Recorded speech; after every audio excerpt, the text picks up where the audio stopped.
안녕하세요. Namaste. Hello, everyone. Welcome back to another episode of the IKF Post Podcast. This is your host, Bagmita, with my co host, Jerta her. and we are back with another topic. Hope we wish to discuss today about something which the India Quora Forum has been doing as its flagship project. So, you see, when we say a forum, uh, even though we have different parallels running together, like the business council or the content creation team and everything, but one very important parallel of the forum is research and publication, because it is one of the backbone features which is going to position the forum and its work and give it a certain direction, I would say. So today we wish to talk about that project which the forum is doing. Am I right, Jyota? Yeah, so we're going to be going through some of the research and publication work that we've been working on, also some events and dialogue, which we'll have future episodes about. Just to kind of tease, we have a sustainability event soon, but we will be talking about that in another episode, so please keep listening. And then we will have future episodes where we will have the India Korea Business Council members come and talk about what they're doing on their side. So Yeah. Bagmata, do you want to start with the research topics? Yeah, I think before we go on to what are the topics that we are working on, I think something we need to talk about is what are the objectives of these projects. Yeah. So when we say the objectives, it's not very topics specific. It goes across the parallels that IKF is working on. So one of the very first objectives of our forum is to advance the knowledge production. Second is to develop of our future leaders, which we are doing through our rigorous internship program. Then third is to explore and foster areas of mutual cooperation. So the knowledge that we wish to create from the forum through research and development, we will train our future leaders to work upon it. And this particular work would thereby help us and the leaders explore the future areas of cooperation between India and Korea. So out of these three objectives that I just spelled out, the final objective, the fourth objective, is to generate policy relevant insights. So the pattern with IKF in the research and development and the rest of the parallels is to first generate the knowledge. Second, train our interns, our future leaders to understand that particular knowledge.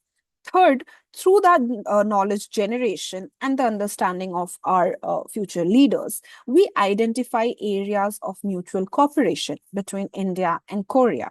And within these identified areas of cooperation, as the final stage, we create policy relevant insights for the government as well as the businesses which are planning to foster between India and Korea. It's a very big area that can be captured. So these policy insights can then finally be used by both. This is the overall objective of what we are gonna talk about ahead. Moving on, so Jyota, we have certain key themes which IKF is working on. Naturally, the topics are different within the themes. We have a very beautiful team of young researchers, scholars who are working on different topics. But what are the larger themes that we are working on? One of those themes is green growth and sustainable development cooperation between India and Korea. How do we identify the problems within the green growth and sustainable development, and how do you foster it to make it better? Second one is to identify emerging technologies cooperation. And by technology cooperation, I mean the inclusion of AI. the inclusion of semiconductors, the inclusion of biotechnology. So we identify what are the future technologies that both India and Korea can together work upon. Moving ahead, we also have the India Korea Shipbuilding and Industrial Cooperation, because shipbuilding has been identified as a major area of cooperation between the two, and it has immense future. But for it to have immense future, we first need to identify the roadmap, which can be done through research. So these insights can tell us how industries can cooperate and how this whole industry of shipbuilding can foster our relationship better. Another aspect is the defense industry. So the defense industry, again, we have been importing a lot of our defense infrastructure from bigger economies situated maybe in the West, let's say.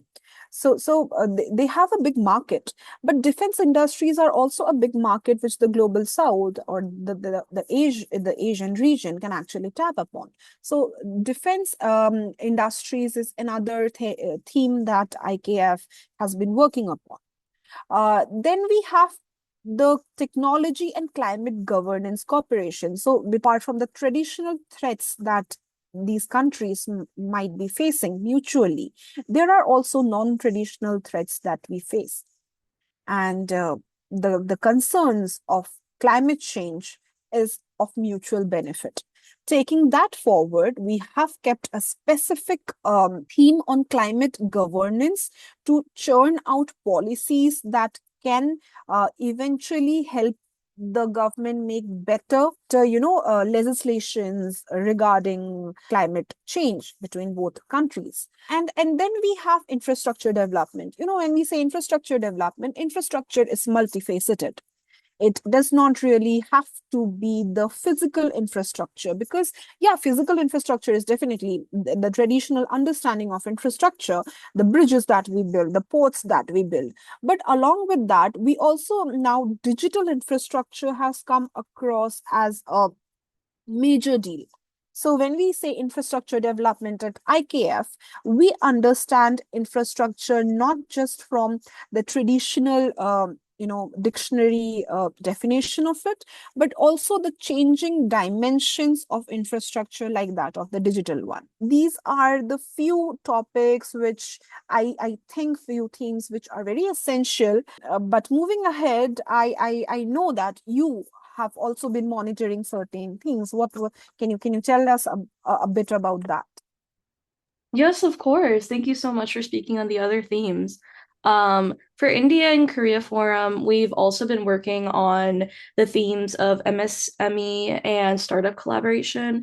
So some of our previous in-person events have involved talking with people from startups and also supporting startups that are owned by Indian people in Korea and also Korean people who are coming to India to kind of be really ingrained in the actual conversation happening between these businesses. There's also a lot of visa support and a lot of conversations that the director has with these people. So that way there can be more like on the ground work by the India Korea Forum.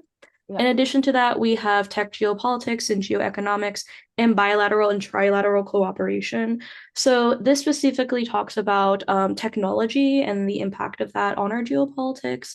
For India and Korea specifically, a lot of people characterize Korea as a very like technology heavy country, but India as a country also has a large stake within technology because of the raw materials available within the country and the growing startup market within India. There's a lot to discuss there when it comes to tech geopolitics and geoeconomics, especially with the expansion of AI companies outside of the West. In addition to that, there's also India-Korea cultural, educational, and people-to-people cooperation. So a lot of this was discussed in Prime Minister Modi and President Lee Jae-myung's meeting back in April, where there was a recognition of cultural days from each country and also a recognition of each country's like sovereign, cultural, important, significant events and clothing and days. So that way there's more acknowledgement globally about each of these powers' important cultural artifacts. In addition to that, there's also talent mobility and human capital cooperation. So IKF does a lot of work with students and also telling students and collaborating with students to get them to study abroad in Korea or study in India. So a lot of work that we do is discussing with students about scholarship opportunities and also focusing on different pathways that students can take in order to move to the different countries and kind of foster the mobility of talent between India and Korea. We also have India Korea, then Indo Pacific non military strategic cooperation. So, a lot of IR literature, international relations literature, focuses on the defense and military strategic cooperation between these countries. And also, specifically for India, a lot of IR involves military cooperation. However, India Korea Forum, we want to expand this type of literature and this type of thinking in order to incorporate non military strategic cooperation. So, cooperation maybe on trade, on culture, on different aspects that maybe haven't been focused on previously. And then finally, we have overall global South issues based cooperation. So we want to ensure that we are giving the voices to people who want to talk about these types of issues and also center the global South. Mhm. Make Yeah, sure that we're not, centering other powers that be, yeah. and we need to make sure that our actual forum is able to represent the people that we want to talk about. What do you think about Uh, that, Bagmita? some of the topics, although some of these themes, even though they converge with each other, because when you say, let's say when we say climate change, we also mean it is also a part of non-military aspect or non-military cooperation that we talk about. It is not the convergence of the topics, but rather the specialization of the topic. So even though two topics may have converging visions or converging arguments per se, they it's rather the specialization that the intern is bringing on the topic, because everybody, as far as I'm aware, everybody working on the topic has a certain specialization. It's not a jack of all and master of none. With the kind of expertise that they are bringing, the refinement of the argument within such themes can help us make the policy making between the two countries better. So, something I find very interesting is the cultural, educational, people to people connect, because it's the next big thing. When we say how culture and education and people connect to countries, I think this is something we also discussed in our last podcast, that, something as basic as food can connect people. Right. So, so I think instead of the policy giving us a defining factor, and we then going to the people, we can rather within such themes can talk about how people's interests, their perspectives can define a policy rather than doing it the other way around. So something as basic as what you are working on, BTS, it connects, and it is not that the government is bringing BTS to the people. I don't think it's top down. It is more bottom up, that the people identified BTS, and that the government tapped on that the BTS is also a connect that can be worked upon within a policy. Having said that, since you are working on the topic, and I think this is something you have been very closely monitoring, both within IKF and previously as well, can we know a little bit about your project? Thank you so much for talking about it, Magmata. I really appreciate that. With my project, a lot of South Korea's focus is around soft power because South Korea as a country doesn't have a lot of raw materials. So the government basically started focusing really heavily on soft power in the 1990s. However, it wasn't until recently that the South Korean government has really involved a lot of soft power figures with more political issues and Mhm. more direct Mhm. government stuff. So kind of examples of that, especially with BTS, is BTS's presence at the United Nations with President Moon, who was two presidents since Korean presidents ago now. He actually took BTS with him to the United Nations as diplomats. And they actually talked about sustainability and climate change in their time there. And they performed when they were there. And in addition to that, one of the BTS members, his name is RM Kim Namjoon, he actually talked at the Asia Pacific Economic Cooperation, APEC, and he gave a speech there talking about supporting artist development. So very much, I think in our present moment, South Korea is turning soft power into a political force. There's also the event of Stray Kids, the K-pop group. They met with the French Prime Minister when he came to visit South Korea.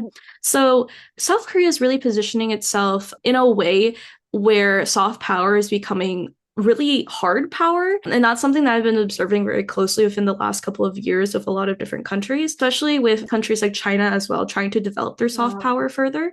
So a presentation that I actually went to a conference with recently was talking about how BTS act as mediators between the global their global audience and South Korea. So because people get into BTS, they then get into South Korea. And it's not just a superficial kind of interest in these countries. It is a long-term love and advocacy for South Korea. So people aren't just getting into BTS and being like, oh, I only like BTS and I only care about BTS. No, they're moving beyond just only a superficial interest in a music group and kind of having a deep love for Korean culture, Korean history, and also deep involvement in Korean politics. A lot of BTS Army, which is the name of BTS's fandom, they actually are involved in a lot of different political issues and also supporting South Korean activists on the ground, especially around different political movements and also supporting people through sending funds in from different parts of the world. So now when we look at soft power and cultural power, especially when it comes to India and Korea, especially because Indian students and young people are so heavily invested within South Korea and K culture, we're seeing a shift in how soft power is viewed and seeing also a shift in the way that both countries are valued. Because these countries are having a really special moment right now, actually, where the young people are so invested in South Korea and love South Korea so much. And then South Korea is receiving that love and kind of turning it back towards India and having a lot of love for India too. What do you think? I actually would bring back, I actually want to know that did this political shift of BTS being involved in the politics or the, conversations regarding governance and stuff, the social issues basically, did it come from the BTS or do you think it came from the government first? Who initiated this kind of a framework?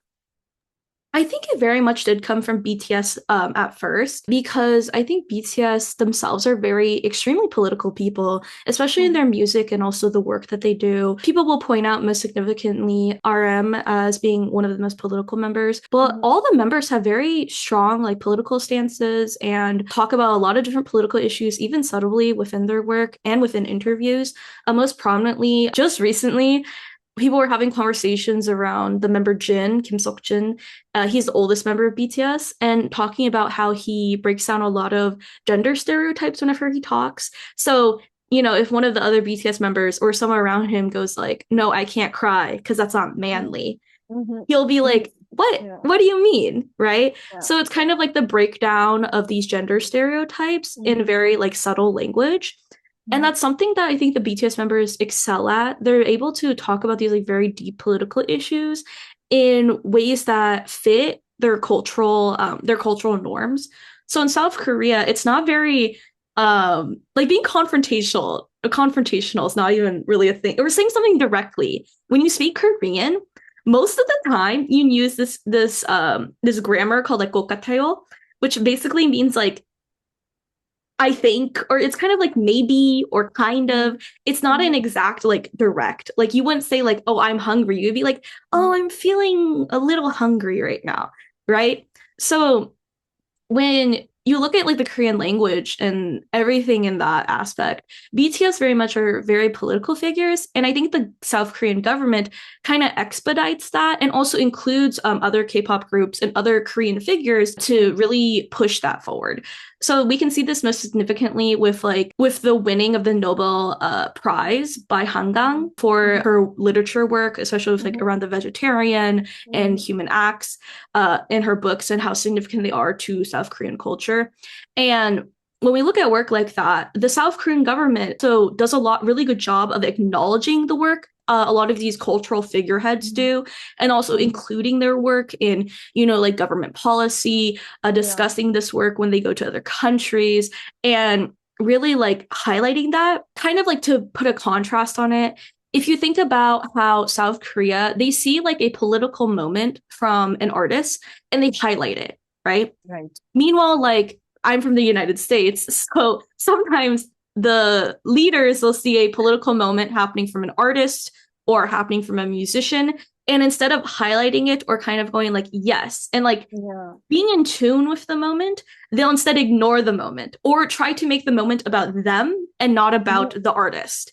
The artist. So Mhm. it's that kind of like subtle attitude that the South Korean government has that I think makes K culture Yeah. so prominent now.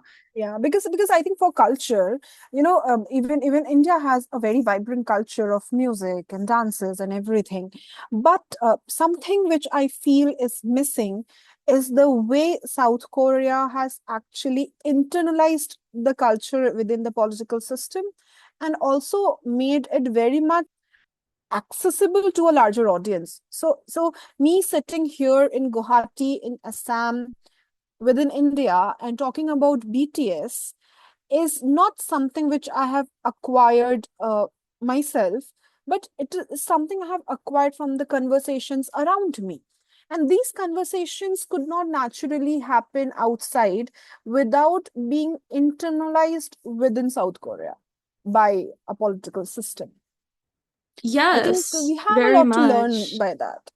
Yeah, I feel like people who love K-pop or K-culture, K-dramas, they kind of act as like mini advocates or mini diplomats Yeah. Mm-hmm. whenever they're going around in the world and Mm-hmm. talking about Mm-hmm. different Korean topics. And I think especially with where you live and where you're from, Bagmata, I know your topic focuses on Northeast India. Can you Yeah, give us yeah. some more information about that and talk more about it? Yeah, so I had mentioned in our previous podcast that I was not naturally focusing on South Korea initially. This is something which came across while me researching on Japan's engagement with Northeast India. I am a PhD research scholar. My PhD thesis is on Japan and its engagement in Northeast India.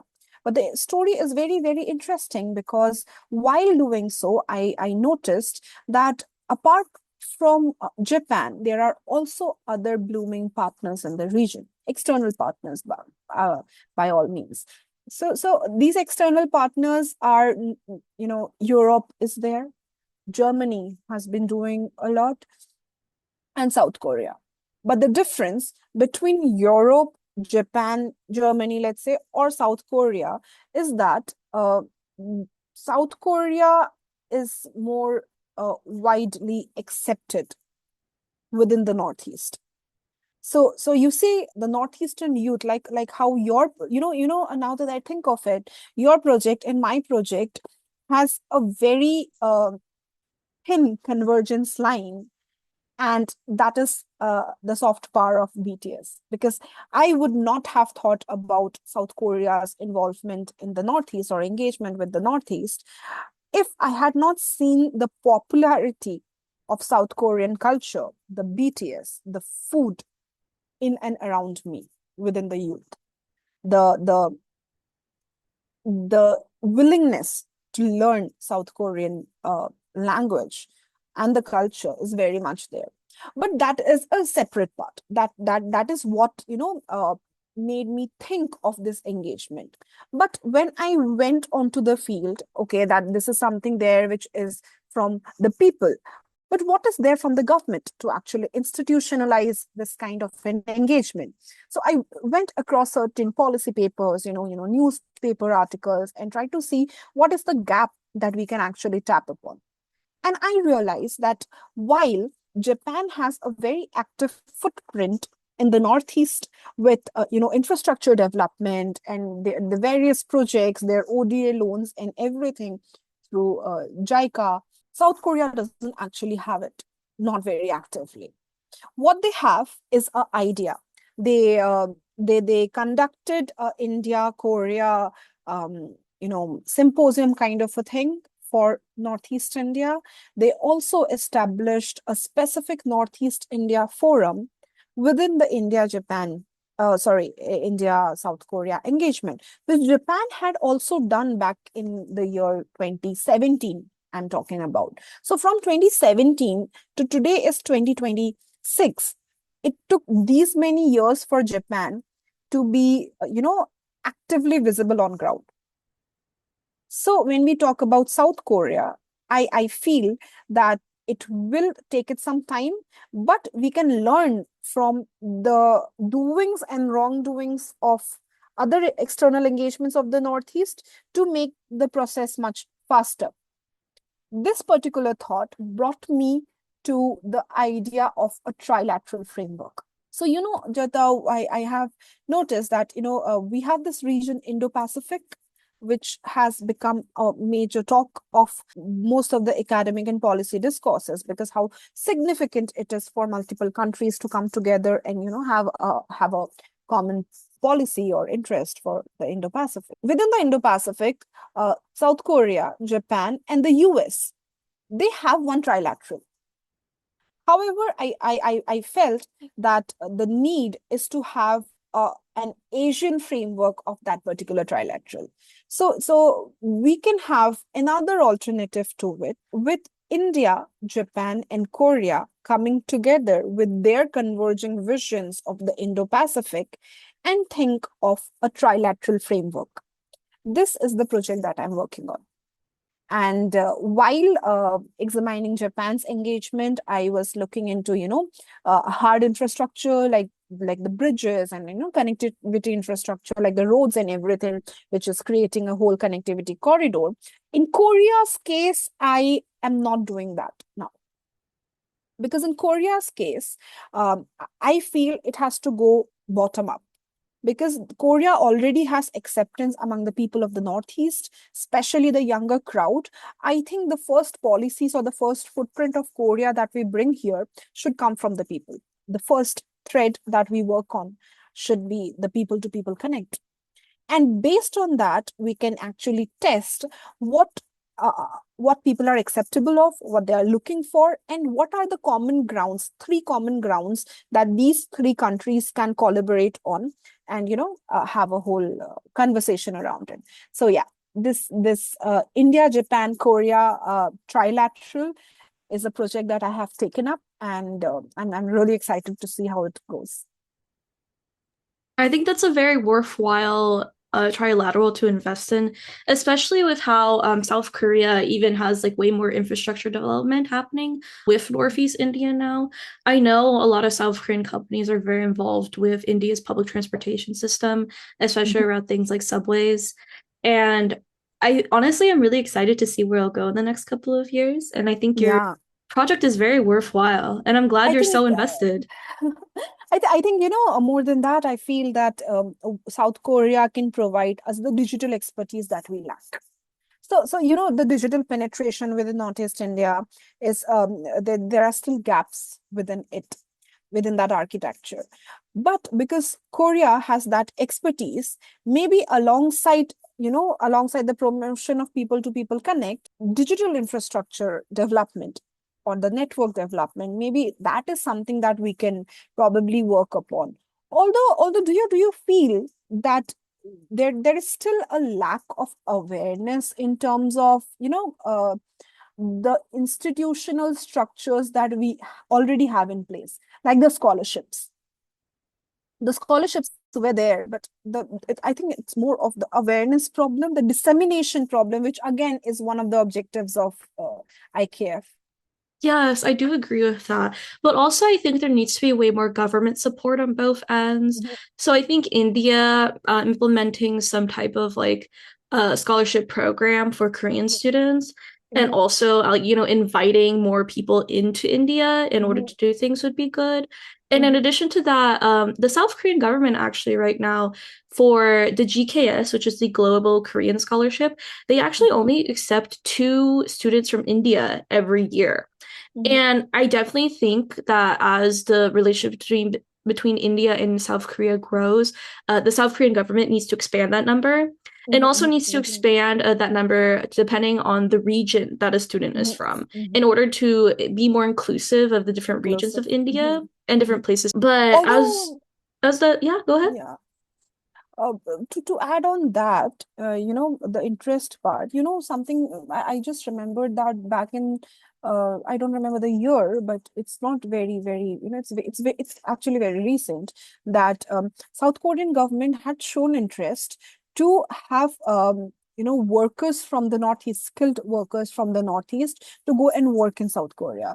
And I think one of the basis of that particular interest was the fact that it would be easier for somebody from the Northeast to go there and learn the language, the culture, and relate, because we talked in the previous podcast the historical connect, the affinity, cultural affinity, ethnic affinity, and all.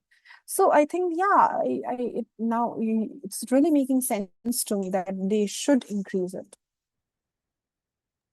Yeah, I think also like the knowledge about Northeast Indian workers going to South Korea. I remember when I was living in South Korea, studying abroad there, there were a lot of Northeast Indian workers living there Mhm. and, Oh, like being actually like very ingrained within the country. So, mhm. as the two countries grow closer together, just to kind of conclude all of this, what are Yeah. you looking forward with our research projects? Like, what do you hope to accomplish within these next couple of months as we are interns here at IKF? I see this whole journey not just as just an internship. Because this is something, I was talking to the director also, that I think it's less of a project that the internship is giving us, and it is more about our own positionality within the project in the longer run. So even though we might be pursuing it for, let's say, a short time, we publish and we let it go, but it is also something that is very much growing. It is something that would be so relevant in the years to come, and we can just keep on engaging with it in the later stages as well. So when you ask that what outcome do I expect out of my engagement within the project, I expect a long-term academic engagement on the policy making level, policy dissemination level with Northeast India and Japan and Korea. And if tomorrow we are successful in implementing this kind of a framework and the actualization of it, maybe we can actually adapt it to other countries as well. Yeah, I think that's a very worthwhile goal to have. I feel like for myself as well, Yeah. I really want to just see Korean culture flourish. I've talked about this previously about how I have family that live in South Korea, and I Mhm. really want to grow up in a world, and I really want my younger relatives to grow up in a world Mhm. where they see themselves everywhere they go Mhm. and they feel Mhm. accepted everywhere they go. Yeah. So I'm really excited to see where our projects will go. I think we Yeah, have I great think things. I think I also, something which really clicked me by what you said about the connect. I think it is the passion-driven project, because when we were given the projects, we were not imposed, that this is the project you have to do. These are the projects that we chose for ourselves. And when we chose, we had a connect. My project, more than Korea or Japan, I am connected to the Northeast. It is something which is very close to me. So I would work on it as a passion project. For you, this whole culture, seeing the culture from up close, is a passion. So when passion drives projects, it should be a good one. I agree. Well, that's all the time we have now for this Yeah. episode. But thank you so much, Bagmita. Thank you so Um, much, Rita. Always a yes. pleasure. Have all the listeners come to our next episode where we'll be talking about the event that IKF will be hosting soon. But until then, thank you so much for listening and bye bye. Stay connected.